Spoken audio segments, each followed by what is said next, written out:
dal leen ak jàmm ñu xëy taaxaan yéeni kaay xëy ndoo tàmbale ko jant bi Le Soleil xëy na naka fenkee naka ci li nga xamante ni si moo di indemnisation maanaam fexe ba dàmp ñi amoon ay jafe-jafe ñàkk seenu doom ci manifestation yi fi xamoon naka ci réewum Sénégal ci diggante janvier 2021 février 2024 ni ki démb ci ndajeb conseil des ministres naka foofu la ko président de la république waxee premier ministre ne fintoon ne il faut ñu taxawal ab commission boo xamante ni si mooy taxaw rek identifier victimes yi ba noppi naka évaluer càmbar naka préjudice yi nga xamante ni si moo lalu seen ndodd ba noppi jël en charge effectif naka ci ñi nga xamante ni am nañ ay gaañu-gaañu ci leen di traité loolu yëpp naka tukkee ci manifestation yi amoon naka ci réewum Sénégal ci diggante 2021 jàpp 2024 direct ci news ne balaa loolu nag obligatoire à partir de 500 000 li nga xamante ni si moo déclaration préalable d'importation képp nga xamante ni si war nga amal ab importation bu dalee naka 500 000 fi ñu toll nii faaw nga amal ab déclaration boobee ñu wax ci leneen te moo di naka nomination yu bees tàq nag Diomaye Faye tàmbale naa rëq ay ndigg nomination général Moussa Fall mi nekkoon ci gendarmerie nationale naka wuute nañ ko tekki nañ doomu tànkam général brigade Martin Faye moo ko dal dee wuutu ñu ne déeta waaye yeneen i nomination yoo xamante ni nemeeku nañ ko niki démb ci conseil des ministres chamboulement bu dëgg nag moo am Sud Quotidien moo ngi koy wax laataa loolu nag ñuy tàqaat ñi nomination yi Walf Quotidien nee na yokkute wala sax wàññite ga dund gi Diomaye Faye naka fintooni jàpp na bés ngir rek acté loolee ndax jàpp na ne fintooni loolee farata rek la mun a doon ci jamono ji léegi ko yéene kaay ne dund gu cher gi loyer xëyum ndaw ñi naka Diomaye fintooni taxaw na ci mboolem front ay mesures yoo xamante ni jël nañ ko ngir victimes yi ñu daal dina taxaw projet bi nag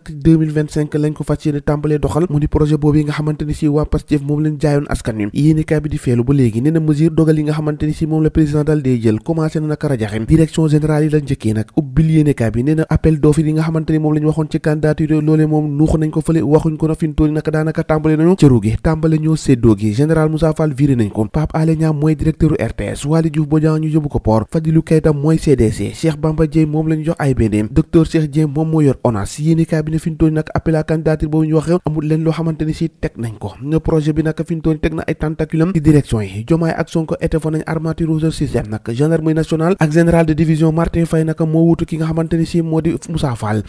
Pape Diouf au commandant naka en second moom moo daal dee wutu ki nga xamante ni si moo di général Martin Faye boobee jamono Pape Alé Niang la ñu yenu nag yóbbu ko foofee ca RTS Le Quotidien yéeni kaay ne futur référentiel des politiques publiques naka projet bi naka moo ngi ci sànce ñu ngi koy tëgg nag waaye ñoragul document boobee naka fii ak juróomi weer la ñu wax ne naka moom lay pare ña koy war a résider moo di ay xam-xam xamante ni si ci réew mi la ñu jógee ko ka koy coordonné premier ministre Ousmane Sonko ak comité technique boo xamante ni si dina seq lu tolloo ko juróom benn ministère yéeni kaay bi Le Quotidien di ko feelu te naan naka Diomaye moo ngay sédd la naka ñi nga xamante ni si moo di militant ak alliéem ndax booy xool port AIBD APIX CDC RTS ak yeneen di direction naka ñi jege ñaari kese ñoom lañ dal koy jox ndax appel à candidature bi waxoon na amul leen loo xamante ni si respecté nañu ko le temps mooy yéene kaay ne fintoon yi am na ay bopp yu tàmbalee dagg nag ndax direction yu bëri yoo xamante ni si fintoon yi am nañ ay bopp yu bees port RTS APIX CDC AIBD SAPCO ONAS domaine pôle urbain bu Diamniadio ak changement de patron yi nga xamante ni nemeeku nañ ni ki démb naka mu di dogal yu njëkk yi nga xamante ni si jël na ko ci wàlluma tabaate naka ci yooyu direction ni ki démb ci conseil des ministres bés bi le jour naka la ma ko tuddee naka boobu le limogeage naka mu ngi ko tuddee ramassage ndax booy xool ay tête yu bees dëgg naka yoo xamante ni si ci diggante Pastefien ak allié naka ñoo daal dee gérer naka yooyu poste yéenekaay bi xëy na see fësal lu bëree bëri point actu na ma ko tuddee moo di Pape Alé Niang Fadilou Keita Waly Bodian ñoom ñëpp naka daal dinañ